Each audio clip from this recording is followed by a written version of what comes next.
Well, what's new in business at Barrie Public Library? Often what is new is old. Barrie Public Library has been around since 1862.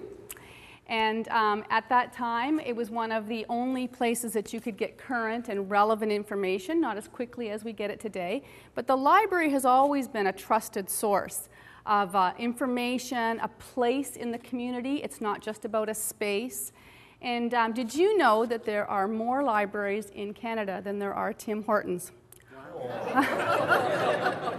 Hard to believe in a community like Barrie where there seems to be a Tim Hortons on every corner and only one public library that's serving a very large population, which also makes us Canada's busiest library. How can that be? Because we circulate more material out of one location than any other library. So we're a busy place to be. And you know, in every small community there are libraries, regardless of whether there's a Tim Hortons or a McDonald's or not. And in the first 8 or 9 years that I was married, my husband was in a position where he was transferred around a fair amount.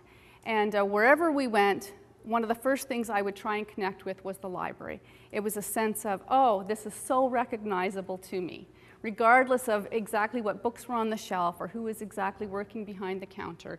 And it was a great place for me when my kids were young to sort of take them and know that it was a safe place and a place where they could get information in a meaningful way.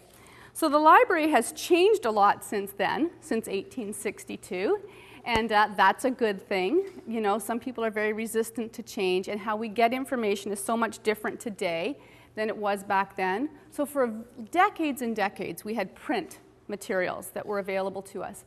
And then we began to get materials that were on tape, reel-to-reel tapes, cassette tapes, 8-track tapes, cassette tapes at the library. We moved on to CDs. We have CD-ROMs. So it's all evolved over time. And when I started at the library 18 years ago, we had cassettes, and that was about it. We had some video cassettes, but we've really evolved into where we have all kinds of formats. And a lot of our material is available to us electronically.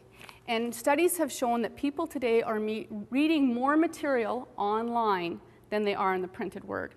But that doesn't take away from the value of that information simply because it is electronic. And what has happened is it's a world out there where there's so much information and so much information noise, is how do we get through all of that to get what we need for our purposes, whether that's business or entertainment or for our family. How do we get through to that? Well, I see myself as your information broker. And so we have mortgage brokers and insurance brokers and real estate brokers, and they help us get through, you know, those stages of our lives where we need that kind of information. And that's how I see the library, as the place where you can come and figure out how to get the information you need in a way that's relevant, in a way that's accurate, and in a way that's timely. And you can rely on the expertise of the staff at the library to be able to help you.